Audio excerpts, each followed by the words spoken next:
Hello guys, welcome back to the YouTube channel B R Jaddi. और आज के इस वीडियो में हम डिस्कस करने जा रहे हैं about the book tools of Titan. ये बुक आपको सिखाई एक शानदार रूटीन जो बिलियनर्स मिलियनर्स और जो जिन लोगों ने अपनी ज़िंदगी में बहुत कुछ वर्ल्ड क्लास परफॉर्मर रहते हैं, बहुत कुछ अचीव कर रखा है उनकी लाइफ का रूटीन कैसा होता है और आप उन चीज़ों को अपनी लाइफ में अप्लाई करके कैसे अच्छा रिजल्ट पा सकते हो। ये बुक बाय है टिम फेरिस, ठीक है।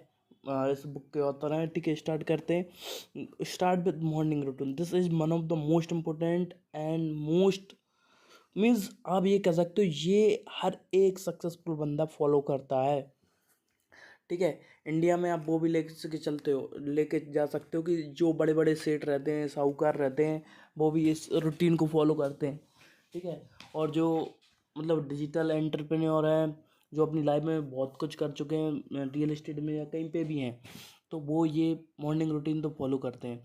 Many high performers have specific routine from meditation to exercise. Establishing a positive morning routine sets the tune for the day. ठीक है, एक मॉर्निंग रूटीन बहुत इंपॉर्टेंट रहता है। अगर आप 10 बजे उठ रहे हो और उसकी बजाय आप 6-7 बजे भी उठ के प्रॉपर 1-2 घंटे में आपके जितने भी मॉर्निंग रूटीन फॉलो कर सकते हो, ठीक है। जैसे कि एक्सरसाइज करना होगा, थोड़ा बहुत मेडिटेशन हो गया, 5-10-15 मिनट भी चलेगा स्टार्टिंग में, फिर धीरे धीरे करके इंक्रीज कर सकते हो, ठीक है।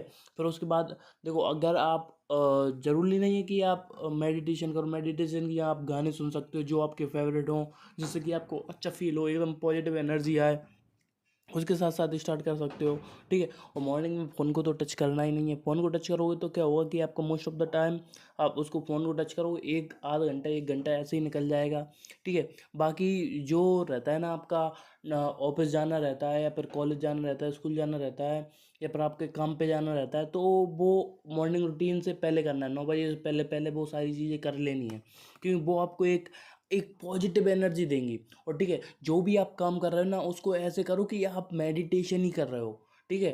कर्म ही साधना है, उस वे में आपको करना है। क्योंकि अगर आप उस वे में फील करोगे कि अरे यार बहुत प्रेशर हो गया, बहुत टेंशन हो गई, आज तो दिन ही ख़राब हो गया, तो उस वे में उन चीज़ों को ले लोगे ना, तो भाई साहब आपका पूरा दिन खराब जाता है, ठीक है। तो आपको स्ट्रेस लेके काम नहीं करना है, एंजॉय करके काम करना है। इस बात को ध्यान रखो, मॉर्निंग रूटीन को प्रॉपर वे में फॉलो करना है। स्टार्ट कर दो मॉर्निंग रूटीन। जरूरी नहीं है आप पहले दिन से ही सब कुछ स्टार्ट करो। पहले दिन से आप एक्सरसाइज स्टार्ट नहीं करो तो मेडिटेशन स्टार्ट करो, गाने सुनना चालू करो, ठीक है। प्रॉपर ब्रश करके एक डायरी बनाओ कि आज के टारगेट क्या है, आज क्या क्या करना है, ठीक है, आज की प्रायोरिटी क्या है, ठीक है।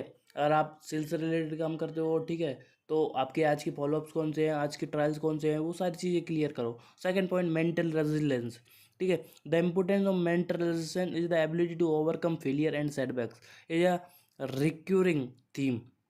Successful individual often view failures and opportunity for growth, ठीक है। देखो, अगर आपकी लाइफ में थोड़ी बहुत अभी फेलियर चल रहा है, तो आप उस वे में देखो कि भगवान आपकी परीक्षा ले रहे हैं। देखो, आपने बेस्ट काम किया, ठीक है।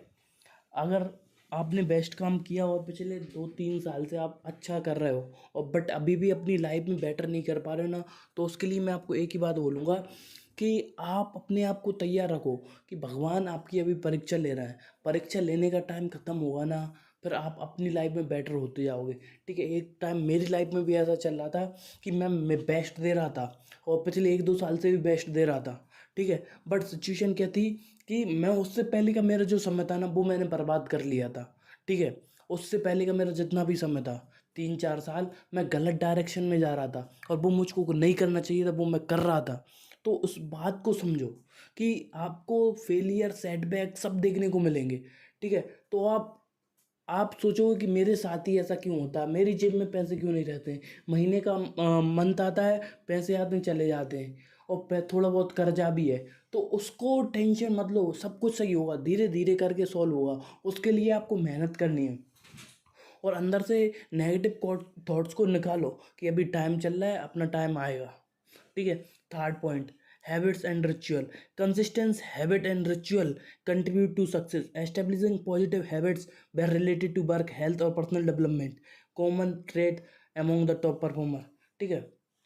तो पर्सनल डेवलपमेंट, हेल्थ, ये दोनों आपको प्रायोरिटी पर रखनी है। चाहे आप 20s में हो, चाहे 30s में हो, चाहे 40s में हो, चाहे 50s में हो। इस बात को दिमाग में रखो कि आपकी हेल्थ जितनी बेटर होगी ना, उतनी ही बेटर आपकी फाइनेंशियल हेल्थ होगी, क्योंकि मैं आपको इसके लिए बताता हूँ, क्योंकि most of the people focus तो करते हैं कि हम काम कर लें, ये कर लें वो कर लें, और खाना पे फोकस नहीं कर पाते, डाइट पे फोकस नहीं कर पाते प्रॉपर वे में, ठीक है। और उसके साथ साथ क्या रहता है कि वो उन चीज़ों पे फोकस नहीं कर पाते जो उनकी लाइफ में इम्पोर्टेंट है, जैसे कि फैमिली, ठीक है। तो उनको भी देना है आपको टाइम, ठीक है। और फिर मॉर्निंग रूटीन के रिगार्डिंग मैंने आपको बात की थी, ठीक है।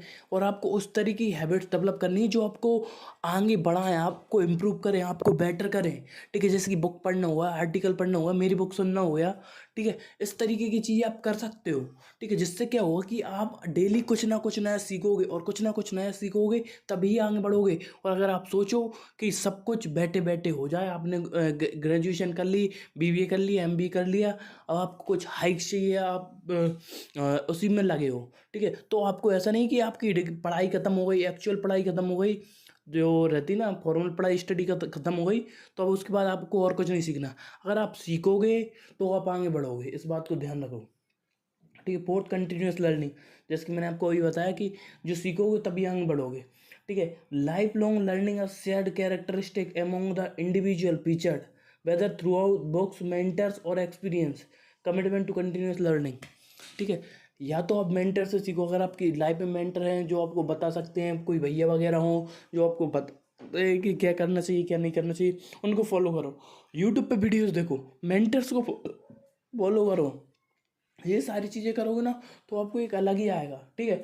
और मैं आपको एक बात और बोलूँगा कि आप पब्लिक में जाओ, जरूरी नहीं है आप सबसे इम्पोर्टेंट कि आपको उन लोगों के साथ टाइम स्पेंड नहीं करना जो जिनको आप जानते हो। जिनको आप नहीं जानते हो ना, उनसे अप्रोच करना चालू करो उन लोगों को, और उनकी थिंकिंग एबिलिटी जानना चालू करो। जरूर नहीं है कि आप उनके नंबर लो, उनके नंबर लोगे तो बढ़िया है, और नहीं लोगे तो भी कोई बात नहीं है।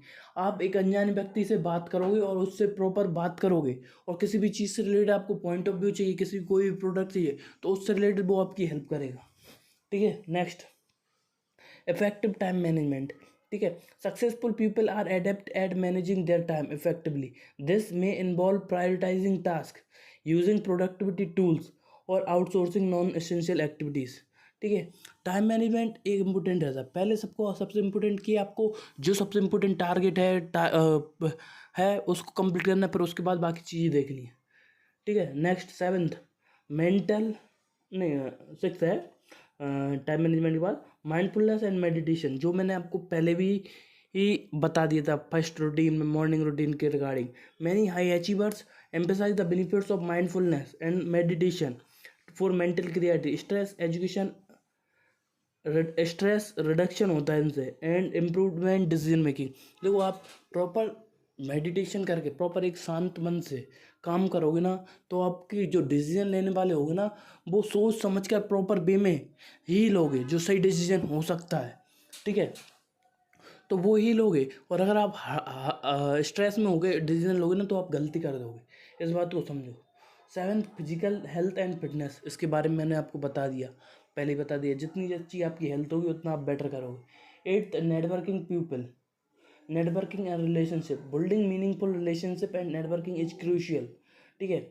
देखो, एक अच्छा नेटवर्क बनाना, अच्छा व्यवहार बनाना, और लोगों के साथ प्रॉपर वे में बात करना बहुत मुश्किल है, बट आप करोगे ना तब आपको पता चलेगा, ठीक है। और जितना अच्छा नेटवर्क होगा ना, उतने ज़्यादा आपके पैसे कमाने के चांसेस हो जाएंगे, ठीक है। जैसे कि मैं आपको एक एग्जांपल बताता हूँ। मेरा दोस्त है इंदौर में, ठीक है। इंदौर का ले लेते हैं, या फिर आप मुंबई का ले लेते हैं, मुंबई का ही ले लेते हैं, ठीक है। मुंबई का मेरा दोस्त है, वो करता क्या है, वो करता है एक कॉल सेंटर में काम, ठीक है। पहले करता था, मतलब स्टार्टिंग स्टार्टिंग में नया वो वहाँ पे गया था मुंबई में, पर उसके बाद उसने स्विच किया। उसने स्विच कैसे किया कि जो जब वो कहते हैं उसका काम करता था ना कॉल सेंटर में, तब वो क्या करता था कि बाकी टाइम में वो ब्रोकर से कनेक्ट करता था, ठीक है। किसी कंपनी के प्रोडक्ट से बात करते, हर एक बंदे से जितने कॉन्टैक्ट बना सकता है उतने उसने कॉन्टैक्ट बनाए, ठीक है। फिर धीरे धीरे सिक्योरिटी एजेंसी की लाइन में आया, फिर ठीक है लोगों से कनेक्ट हुए क्या, और फिर उसने अपनी सिक्योरिटी एजेंसी खोल ली। वो सिर्फ नेटवर्क की बदौलत होता है, ठीक है। और वो आज ऐसे ऐसे लोगों के साथ कनेक्ट हुआ है, मैं आपको बता सकता हूँ, जो सेलिब्रिटी को हम मिलने की सोचते हैं, उन सेलिब्रिटी को सिक्योरिटी देता है। 2 फिटनेस जिम चला रहा है वो वहाँ पे, ठीक है, डांस क्लासेस चलती हैं उसकी। और मैं नाम नहीं लेना चाहता, आप मेरे को समझोगे नहीं, इसलिए मैं आपको बताता हूँ। बहुत सारी सेलिब्रिटीज़ हैं, जैन जी सेलिब्रिटीज़, उनके साथ वो काम कर रहा है। दिलबर गाना सुना ही होगा, नूरा फतेही के साथ भी काम किया उसने सिक्योरिटी का, और बाकी सबके साथ काम करता है। उसकी कुछ भी वैल्यू नहीं थी जब मुंबई गया था वो। जेब से लेके गया था कितने रुपए, मैं आपको बताता हूँ। कुछ 1500 रुपये लेके गया था और एक दोस्त के इधर रुका था स्टार्टिंग में। और फिर उसने अपनी थिंकिंग एबिलिटी और नेटवर्क जो रहता है ना, जितने ज़्यादा नेटवर्क होंगे उतने ज़्यादा नेटवर्क होगी, तो उसी वे में उसने काम किया, व्यवहार बनाने पे काम किया, अच्छे अच्छे लोगों से व्यवहार बनाया, छोटे छोटे लोगों से भी व्यवहार बनाया। तो आज वो मुंबई में बहुत अच्छी स्थिति में, और उसके गांव के लोगों को भी वो लेके गया। करीबन करीबन उसकी फैमिली के जितने भी लोग थे, उनके परिवार के बड़ा परिवार था, 100 लोगों में से कम 8-10 लोग उसके साथ रहते हैं, बाकी मुंबई के लोग हायर किए रखे हैं उसने। तो उस वे में काम किया। तो ये रहता है नेटवर्क का, ठीक है। 9th, experimentation and risk taking. Successful individual often embrace experimentation and take calculated risk. The mindset allow for innovation and personal और प्रोफेशनल ग्रोथ, ठीक है। एक्सपेरिमेंटेशन क्या रहता है कि देखो, आपको कुछ लग रहा है कि उससे रिजल्ट आ सकता है, करो तुरंत, ठीक है। रिस्क रहेगी, ठीक है, बट रिस्क के साथ साथ वो भी देखो आपको कितना प्रॉफिट रहेगा, समझ रहे हैं ना, कितना आपको मिल सकता है, कितनी चीज़ें मिल सकती हैं, वो सारी चीज़ें आपको देख के चलना पड़ेगा, ठीक है। Last but not the least, goal setting and visualisation. Setting clear goals and visualising success is a recurring theme. Many high performer emphasize the importance of defining objective and maintaining a clear vision, ठीक है। आपका clear vision होगा ना तो आप अच्छे वे में चीज़ें कर पाओगे, ठीक है। आपके गोल्स क्लियर होंगे, ठीक है। आपके देखो, मैं आपको बताता हूँ, आपकी 10th क्लास में गोल होगा कि मुझको पर्टिकुलर चीज़ चाहिए, मुझको आईफोन चाहिए, फ़ोन चाहिए, या फिर पर्टिकुलर लैपटॉप चाहिए, या पर्टिकुलर कोई भी चीज़ चाहिए, आपको मिली, साइकिल मिली, बाइक मिली। आप अगर उस लेवल को पार कर चुके हो, ठीक है, तो वो एक आपका सेट था दिमाग में, मेरे को ये चीज़ चाहिए और इस समय से पहले चाहिए। पापा से बोल के लोगे या फिर खुद से लोगे, ठीक है। तो उस टाइम पे पापा ने आपको दिलाई, क्योंकि आपके दिमाग में क्लियर था कि मुझको ये ही चाहिए, यही ब्रांड का चाहिए और यही चीज़ चाहिए। तो उस वे में चीज़ें वर्क करती हैं, ठीक है। तो सेम आप आपकी लाइफ में अभी भी गोल्स रखोगे, टारगेट रखोगे, विजन क्लियर रखोगे, विजुलाइज करके काम करोगे कि मैंने ये अचीव कर लिया है, और बस, ठीक है। और आपको गोल राइटिंग डायरी में करनी है, तो इतना आप कर पाओगे ना, तो आप अच्छे वे में आपकी लाइफ को जी पाओगे, अच्छी वे में आप बेटर अपने आप को बेटर कर पाओगे, और अपने आप को एक सफल व्यक्ति बना पाओगे, ठीक है दोस्तों। आप सब